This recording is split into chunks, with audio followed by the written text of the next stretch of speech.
Welcome to the Close the Chapter podcast. I am Kristen Boyce, a licensed marriage and family therapist with a private practice, Pathways to Healing Counseling. Through conversations, education, strategies, and shared stories, we will be closing the chapter on all the thoughts, feelings, people, and circumstances that don't serve you anymore and open the door to possibilities and the real you. You won't want to miss an episode, so be sure to subscribe.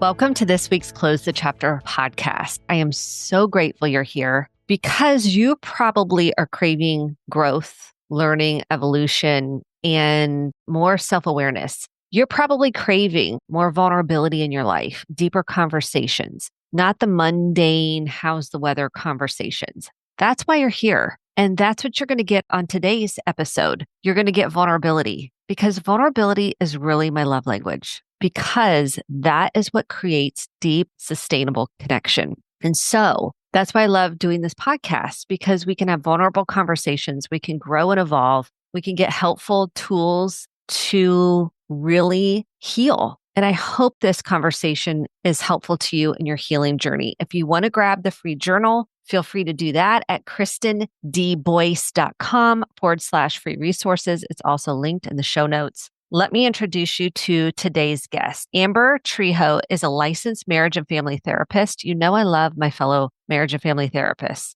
She owns a private practice where she specializes in complex trauma and attachment. She is also a wife and mom to 3 wild boys on her own journey to heal from complex trauma and break the cycle. We talk about her story, which she gets very vulnerable in this conversation. And I think that's what gives other people permission to also share their stories. She talks about how she got into doing her own work when it hit her, which is usually in a relationship, it's going to come up, or the birth of a child, or some significant life transition. There's going to be a mirror back to you of what has laid dormant in your body. Perhaps you've had signals and invitations to deal with it, but you kept busy, you pushed it down, you suppressed it.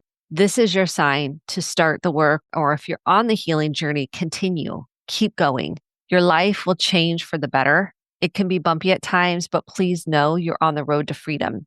So here is my conversation with Amber, and I hope it is transformative on your path.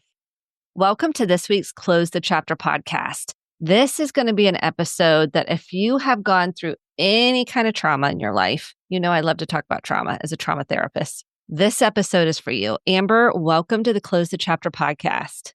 Hello. I'm so happy to be here. I'm so excited for a fellow indie. You might be my first indie besides my team therapist that I've had on the podcast. So it's exciting. You're around the corner. I know. I was so excited when your assistant reached out. And I was like, oh, she's local. That's so cool. I know. I love this. Yes. So let's dive into all things trauma. I know we talk about it all the time. We live it. We've gone through our own work. Tell me a little bit about your childhood, what brought you to where you are today, so the audience can get to know you a little bit more. Absolutely. There's so much to tell. Whenever I'm on a podcast and someone asks me that, I'm like, okay, let's think clip notes here. So what I usually tell people is that I just had a lot of traumatizing experiences as a child. I had a lot of adverse childhood experiences. So if your audience is familiar with ACEs, they're basically 10 experiences that if you have in childhood, there's all of this research that shows that it affects you in so many different ways. You're much more likely to fall into addiction. You're much more likely to become homeless. You're much more likely to just have struggles in your relationships. And so I didn't, of course, know what adverse childhood experiences were growing up. But as I got my degree and I started to learn about these experiences and the concept of complex trauma, basically just repeated experiences and exposure to traumatizing events in your life, I realized, wow, okay, this is what happened to me in my childhood. I had a parent who was an alcoholic. I had a father who was a predator and ended up abusing family members and left when I was very, very young. And I found out about his predatory behaviors very young. And then my mom struggled with her, and I specialize in CPTSD. I believe she struggled with CPTSD as well. She had all of these trauma responses and behaviors that made her very abusive to me growing up. So just a string of things where it was just my baseline for life was really unsafety. And especially relationships were super unsafe. That's like a little bit of my childhood. And then kind of coming out of that, I moved away from my trauma. I began being on my healing journey. Of course, I didn't call it that back then because it wasn't all about that, right? Back then, it was just kind of like I'm away from these experiences. And I felt really, really good in that piece of my healing. I was like, oh, I'm moving forward. I'm healed. I'm great. I did a lot of spiritual bypassing during that time. And then once I got in my first serious relationship, which was my husband, all of these trauma responses started coming out. And I, of course, had no language for them because I hadn't gone to college for psychology yet. I hadn't gotten my degrees. I had no idea about what was happening for me because there was no language for it back then either. That was probably like 2011, 2012 was when we got married, and then continued to see these trauma responses happen, what I know now to be disorganized attachment.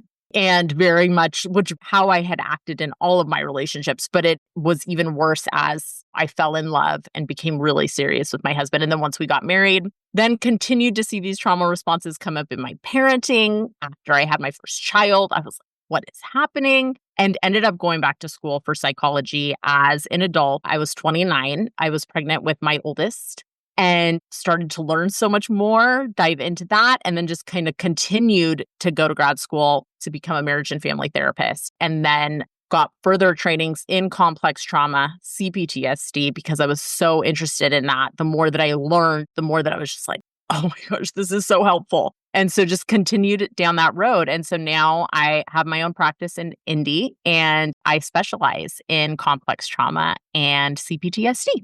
So that's the Cliff Notes version. Thank you for sharing all that because it's hard to share your own story over and over and over to people while you're also a therapist. Yes. And it also gives people permission to say, oh, that me too.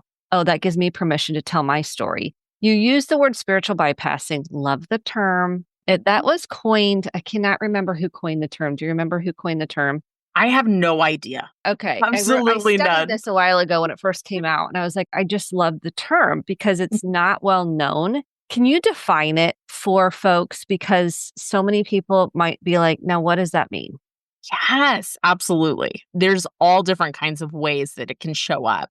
But essentially, it's basically using a lot of spiritual language, a lot of spiritual terminology to just ignore and bypass the trauma that you've experienced, the things that you've experienced. And the way that I was spiritual bypassing was through Christianity. I had moved and I became a born again Christian, and it was all about the Christian terminology of like, I'm born again, I'm healed, Jesus has saved me, Jesus has healed me. And I've talked about this before. All of that was very healing in different ways and in some ways harmful. But the primary problem with it was that I wasn't acknowledging what had happened to me, and I wasn't acknowledging how those patterns still live in my body.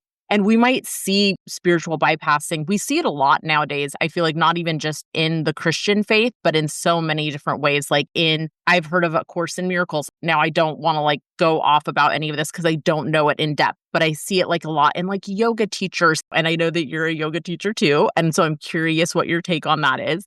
But just kind of everything that happened to me was for a reason, and it made me a better human and all of these things, which I think there is such thing as post-traumatic growth. However, I also think it's so important to acknowledge the harm that has happened to us and how it affected us, and that it's not as easy as just saying we're healed, that sometimes, not sometimes, these patterns live inside of us. And when we experience a safe attachment, when we experience deep relationships and our trauma comes back up, it's okay to acknowledge it. And it's okay to say, this hurt. And I feel like spiritual bypassing is kind of yeah, let's not talk about that. That's in the past. Let's move forward. That's over and done with.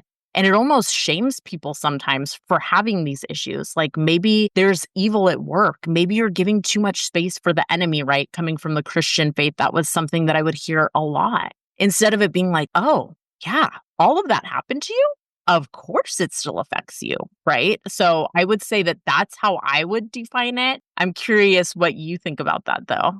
I do not teach yoga, by the way, but I did get my instructor to get back into my body. Like it was a real important to me to connect to my body and Yeah. really notice instead of detaching from it or just kind of hustle bustle, achievement, success, perfectionism, all those things. It was Mhm. to slow down, reconnect. Part of EMDRs we love. Got EMDR. I'm an OG Mhm. EMDR therapist, like way back in the day. That was important. That was like a pioneering. I know Dr. Basil Vanderkolk pioneered it also with his book, Peter Levine. I mean, we've got so many, Stephen Porges, but the body is imperative to your point, to the healing process. So that's what led me to do it. I was like, I want Mhm. to really reconnect to my body. And spiritual bypassing, I see it all the time. And people are well intended. I want to say that it's a Ooh, well yes. intention that Mhm. we feel like we're trying to help somebody. So we give somebody scripture, which can be helpful. I'm not saying it's Mhm. not. Mhm. And there's an and in both. What are you feeling? How did that impact you? How has that shaped you? What happened to you in the past? Like, how has that Absolutely. impacted your relationships? How has it impacted your shame and how you feel? I think we've kind of skip over that, the Yeah. impact it's had. And to your point. Exactly. Mhm. Yes. And I think the scripture piece, like God is in control, like everything happens for a reason, all of those things in some ways for me were harmful because it was like, oh, everything happens for a reason. So I was abused for a reason. So I ended up with these parents for a reason. In some way, that felt invalidating. And I think a lot of spiritual bypassing, unfortunately, because I think you're totally right. I think it is really well intentioned, I think is very invalidating. And especially from people who have come from circumstances that aren't similar to what you've come from and don't really understand where you're coming from. I think that that's also extremely harmful. So, yes. And it's funny because I actually almost got my yoga teaching certificate as well. I almost finished it, but I couldn't because there was a conflict with another class in grad school. But I loved yoga too because it got me back into my body. But I do see that nowadays, just online and stuff, there's a lot of spiritual bypassing in that community. Like it's not really spiritual bypassing, but I guess in some way, even in this like nervous system regulation sense, right? We're so obsessed with like, just like tap it out. Like it's fine. Just regulate, regulate, regulate. And it's almost now it's become emotional bypassing. It's kind of like we just need to regulate our nervous system. And it's also so important to acknowledge your nervous system's dysregulated for a reason. And what emotions do you need to let out and release instead of suppressing and trying to regulate out? Oh, I am a firm believer in that. Always have been. Just knowing like we have emotions for a reason. And so we can't just compartmentalize it to one thing or another. So, like to your point, Exactly. it's not just the nervous system. We have our emotions that play a role in the nervous system. Absolutely. Don't look at the whole picture. I think bypassing cuts off parts of, like it cuts off parts of what we feel. It can cut off body, it can cut off Mhm. thoughts we might even have, right? Oh, Just change your yes. thoughts and then you'll be Mhm. healed. And it's like, Oh, wait a that's so minute. true. Why do I still feel like crap? Why do I still feel like I'm not good enough? Yes. And with complex trauma, where I explained it to someone else, I think it was another podcast I was on, like it is embedded into us. Like it is threaded into the fabrics of who we are. It is not just one incident of what happened. So if you end up going to see a therapist and you've had complex trauma that has deeply impacted and become in so many ways your sense of self, and your therapist is like, just change your thought pattern. Oh my goodness. The harm that is done there, right? Like, just say these affirmations in the mirror and you're going to feel so much better. And actually, no, it's not going to help you feel better because the complex traumas in your body and your negative thoughts and everything have been programmed inside of you since you were so young. And so that's a big part of the work that I do with clients who are coming from other places and they're just like, I don't know why I've done talk therapy for years and it hasn't worked for me. Something must be wrong with me. And it's like, no, it's what happened to you. Yeah, it's the truth. I mean, that's Yeah. the truth. And it can take people want drive-through therapy. They're like, Starbucks supersize me. And I'm like, yeah, no, this is going to take more than a few sessions, typically. Oh. Exactly. Especially Yes. for complex trauma. I mean, we're doing inner child work, we're doing in utero work. I mean, this is deep stuff. And people are like, what? That sounds really out there. I'm like, no, what happened in the womb impacts you today. Like you are being Absolutely. developed and Absolutely. formed, and all of that impacts your nervous system and how you feel, even the days after you were born. I mean, if you've had any medical traumas, I mean, those live in the body. Yeah, that was the other thing that I didn't even know about was medical trauma. And then figuring this all out on my own journey has just been instrumental to the way that I work with my clients. Oh, excuse me. And I'm like, oh my goodness, like, and my content creation, even. Like, I feel like everybody needs to know this stuff. When I have this aha moment and I learn something about my own healing journey, about my own self, I'm like, I need to share this with the world so that they can understand this too. And so many people are like, I've been to therapy for years and I never heard it like this, or I never saw it this way. And so that is also so important because I feel like more people need to understand this. I agree. So you were saying like you got married and all your Yes, yes, attachment, your yes. disorganized attachment came into play because we love Mm-hmm. attachment work, which goes Mm-hmm. back to in utero, and it goes back to bonding with mom, your primary caregiver, whoever that person is. Yes. Here's where all the things come to the surface. Everybody's like, well, I was fine. I was doing great until I Mhm. got into a relationship or until I became a parent. So let's talk about that. Like you got married or you got into a relationship and Yes. all this stuff starts to get activated and mirrored back to you. Yes. As you're like looking at me, I'm like, it's so fun. But it's such a good story. It really is. It's so meaty. And so, yeah, so first it was with my husband. And remember, I was like in this spiritual bypassing phase and very like in this born again Christian phase. And I hate to say phase like that, but it's just I've done so much deconstruction through this, through the healing journey and all of that, that has led me to such a different place. And like I said, there was a lot of healing that came with that. But part of that was just like me and my husband had never lived together before we were married. This was my first serious relationship ever. Like I had been in relationships in the past, but never anyone I was even remotely close to being in love with because I was so guarded that it was like I would date someone for a few months. And as soon as they started to figure out something, it would be like, oh, bye. And Sure. You're so like, and we're done. yeah, so I would always have like really close male friends, and I felt really safe in that way. Like, oh, I can have this masculine energy in my life in a way that's not romantic. But when my husband and I met, we became instantly like we had amazing conversations. We became really close friends right away. And then we were also like insanely attracted to each other. So it was like this blend of all of these things coming into play that were so great and catastrophic in a lot of ways for my trauma. It was like all of a sudden I had lived so well and healed so well without having any kind of romantic relationship whatsoever. It was like, I'm good. Oh, wait, I'm totally not. So once it really didn't even start because even dating and everything, it was great because we were also long distance, which was amazing. Like it was like, oh, you're 3 states away. I love this. I see you like once every couple months. And so it wasn't really till we were like in the same apartment. And then it was like, oh, you're always here.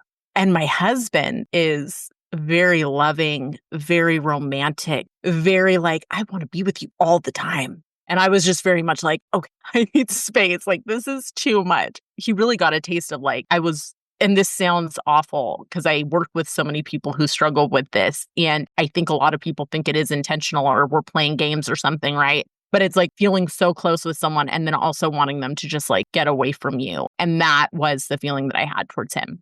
And so that's where I first started seeing it coming up. And it kind of also was this like gut intuition, like something's going to go horribly wrong. What I know now to be emotional flashbacks when we are in a really close relationship. What if he leaves me? What if he's cheating on me? Like all of these thoughts were always inside of me. And I would just pull away from him at first instead of communicating with him. And once I would communicate with him and we'd talk it through, it would be like, okay, I feel safe again, but it would just still regularly come up. So that's kind of where I first started noticing those deep attachment wounds, but I didn't even compute it to be because of my trauma or anything. Even though my dad had left when I was young, he was a sexual predator. Finding all of that out as such a young child, of course, like I didn't trust anybody at all. And then having a mom who was very physically and emotionally abusive and alcoholic. And then she also had been married several different times. And two of her husbands, or no, I'm like, how many husbands? She had a lot of husbands, but I think three of them died from really suddenly, like out of the blue. And so it was like so many attachment wounds. I had learned for so long, it had been programmed inside of me to not trust men. Men are useless. And when you are in a relationship, then you still can't trust them because they're probably going to leave you. So you either got to leave them before they leave you, or they're going to do something like cheat on you, or they're just not good people. So I had this bias towards men in general. So it really just led to a lot of like mistrust of my husband. And I had to do a lot of work around that. Yeah. Isn't it Yeah. interesting how we're both licensed marriage and family therapists? There's no coincidences. I took my husband 2 months into dating and I'm like, we're going to premarital counseling. No joke. And he's like, okay. He had no idea what he was signing up for. But this is what we had to get all the childhood stuff out. I Yes. mean, the trust issues, the broke it. You didn't know if you could count on anybody. You certainly couldn't. I mean, Yeah. that's Yeah. sure. There's no one reliable that I can count on, right? Yep. And now I'm going to get married and rely on this person and count on this consistent person. And you're like, Yeah. that's a foreign concept. Exactly. And no way. Like I was just kind of like, okay, I love you. I trust you. There's still a part of me that's like that. Like I still have to do work around that because it still comes up for me. So that's the other thing that I like try to explain with clients. Like I don't want them to feel doomed. Like, oh my gosh, you're just going to be on this journey forever. But just that like it still does come up and that's okay. There's space for that. Because where I would go is like, it's over. Like, I'm never going to be able to trust. I'm never going to be able to. And what I know now is that was really me in that dorsal vagal shutdown, my nervous system just being so scared and feeling so threatened and just being like, no, like it's never going to work. You're never going to feel safe in this relationship. Which is really a protector part, that part that says you're never going to feel safe. Like you got to protect yourself, girl. Someone's going to hurt you. Like that is such a big part, understandably so. Yeah, which is another part of the work that I'm sure you do with clients too, is just being able to tell that part, thank you so much for looking out for me. And thank you so much for taking care of me. And I need you to just take a seat and just relax for a minute. I remember talking to a protector part one time with my therapist at the time. And she was just like, what does that part want to say? And she was just like, I'm just so tired. I am so tired. And my therapist was like, does she want to just rest for a bit? She was like, yeah, I just want to rest for a bit because it is so exhausting being that protected all the time.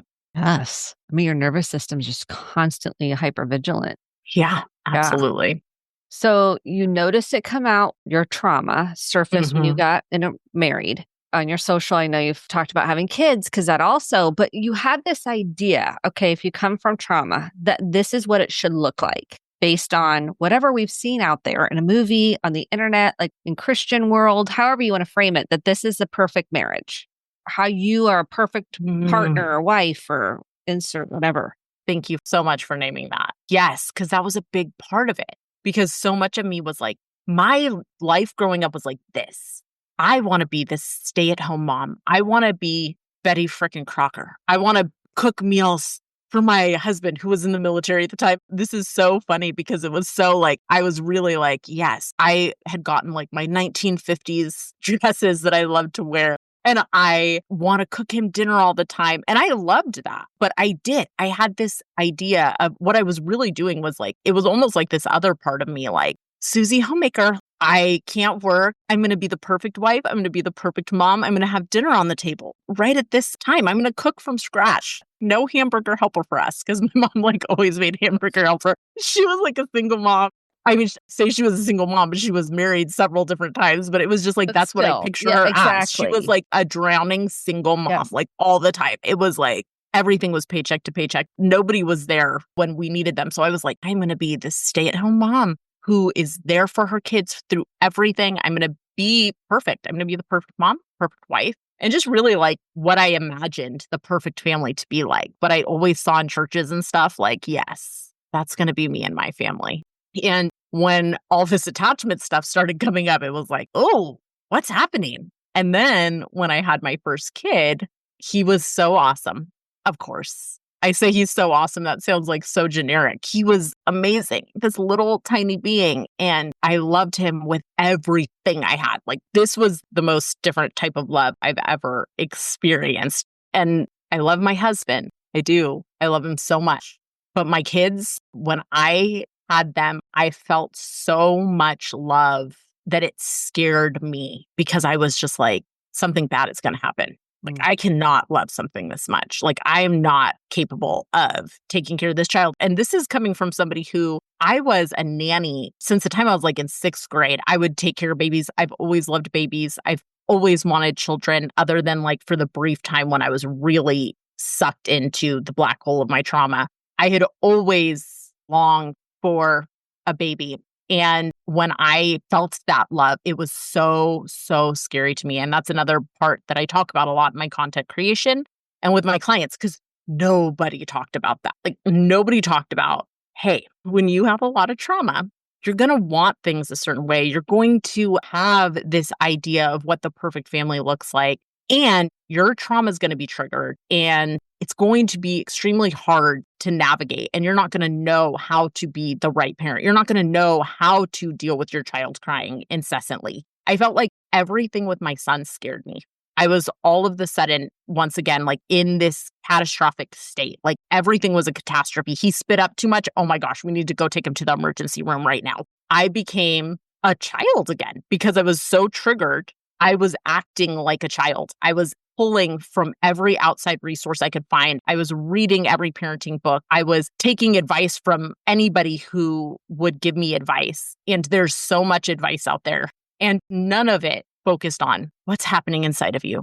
How can you tend to what's happening inside of you? Everything was be with your child all the time, breastfeed no matter what. Anything other than breastfeeding is horrible for the baby. So I was also like, my son was born in the real like attachment parenting phase where it was like, you need to wear your child all the time. If your child's upset, it's because something you're doing and you need to be able to connect to him more. So all of that was so much more dysregulating to me because here I was, I've got this parenting thing down. I'm going to be the best mom. I'm going to be so much better than my parents were. I'm going to give this child a perfect life.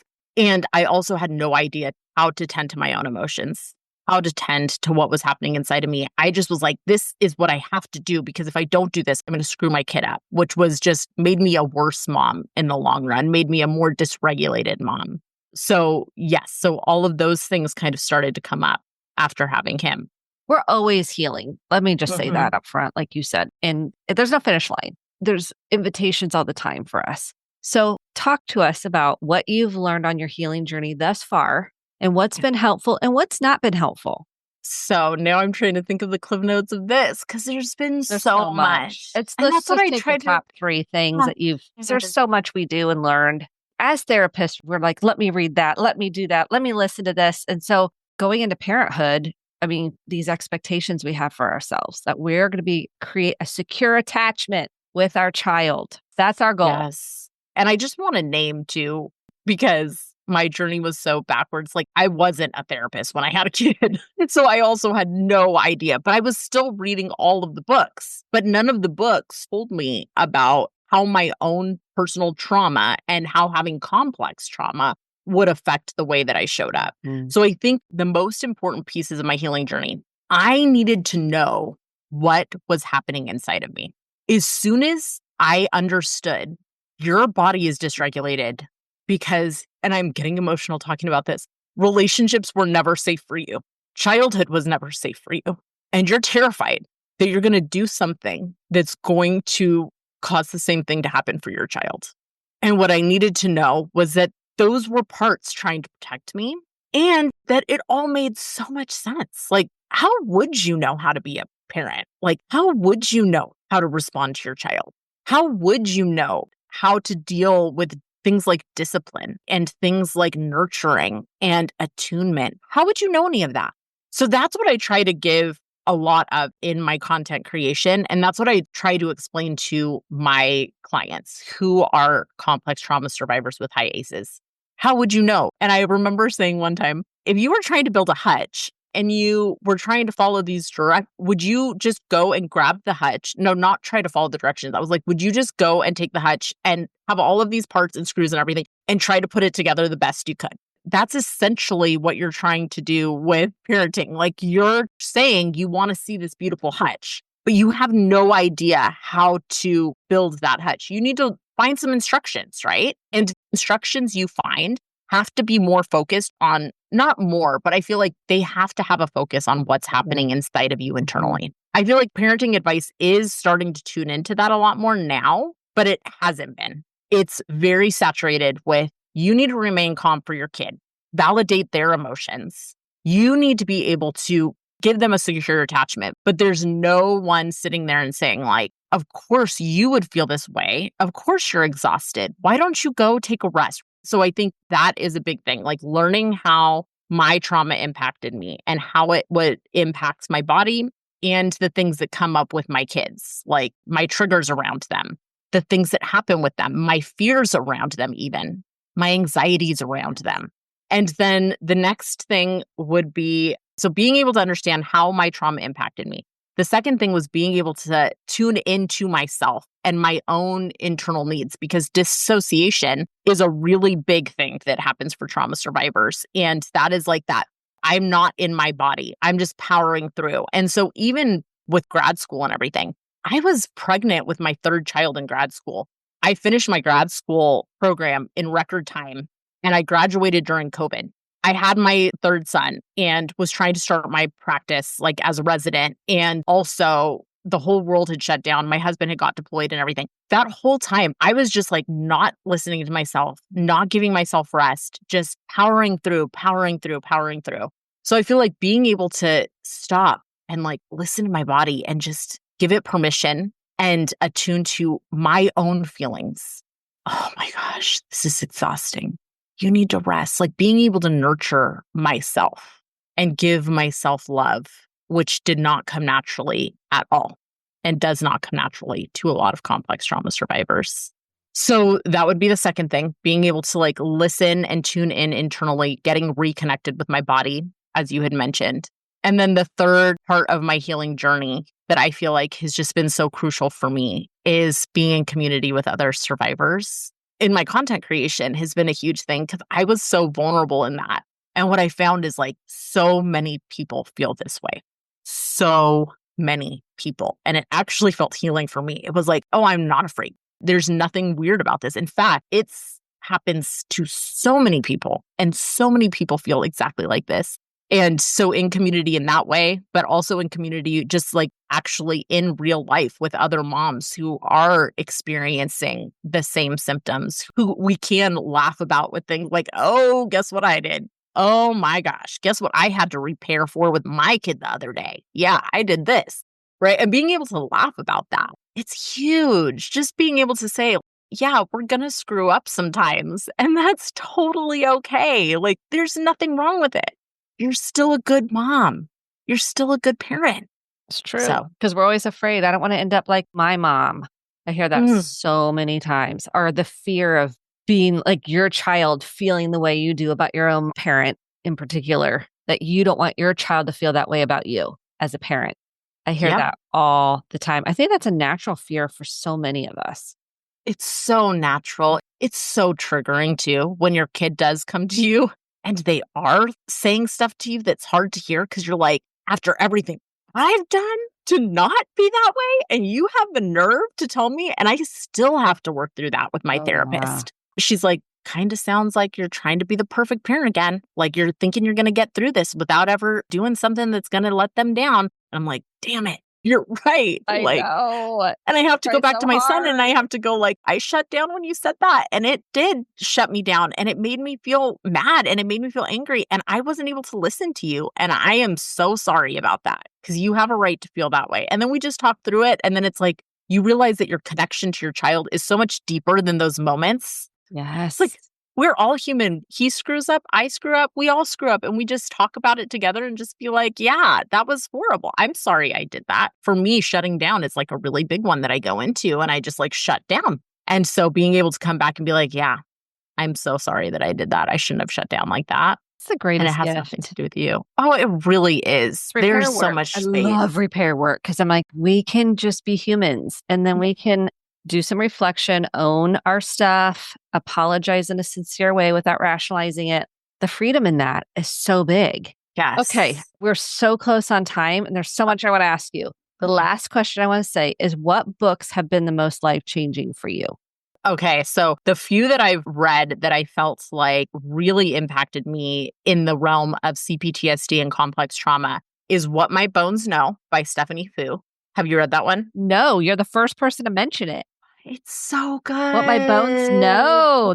You're the first person to ever mention this book. It's so good. And she's actually from where I grew up. She's from San Jose. And so that really was fun to read about. I was like, oh my gosh, you're from San Jose too. She talked about like Happy Hollow and stuff. So it's really good because just from like a perspective that's not white, I felt that was also very good to read, to hear another perspective of it. Cause I feel like a lot, the authors out there about trauma and stuff are white authors. So that was really helpful. So eye-opening. She tells her story and then she also tells her process of healing, and it's so good. So Good. good. Okay, What My Bones Know. All right. Yes. This is the first. So I love Yes. that. And then Pete Walker, his book, Complex Trauma from Surviving to Thriving. I think it's Complex PTSD from Surviving to Thriving. Huge eye-opener. Oh my gosh. Everything reading that book, I was just like, oh, yep. Spot on. And it is kind of, I tell people, like, it is kind of hard to read through. I wouldn't try to read through the whole thing all at once. It's Just kind of skipping around chapters. And same thing with Body Keeps the Score. Body Keeps the Score is good. But once again, it's like one of those books that is just kind of like, it's intense and it's a lot to take in. It is. One that was an easy read that I loved was Awakening the Tiger by Peter Levine. That was really good about somatic experiencing. But there are some stories in there that are a little traumatizing to read. Sometimes it's a little bit shocking. So if you're in any kind of crisis state, wouldn't recommend reading that book. Is there anything that we didn't talk about that you feel like was important?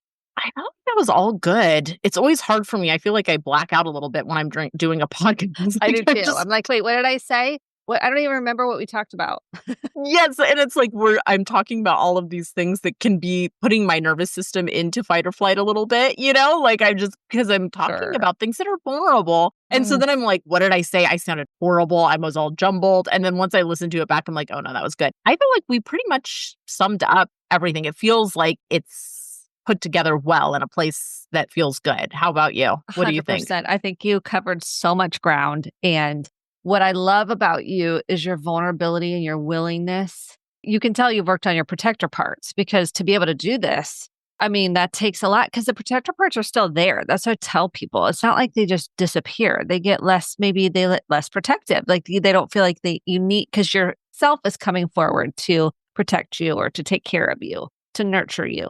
And so I just want to say thank you for your vulnerability, because I think that's why you built your social media to the place you have, is because you're sharing of yourself. That takes a lot of work, especially in the field that we're in. I mean, because we hear so much people's stories, and for you to tell your own, I just want to say thank you.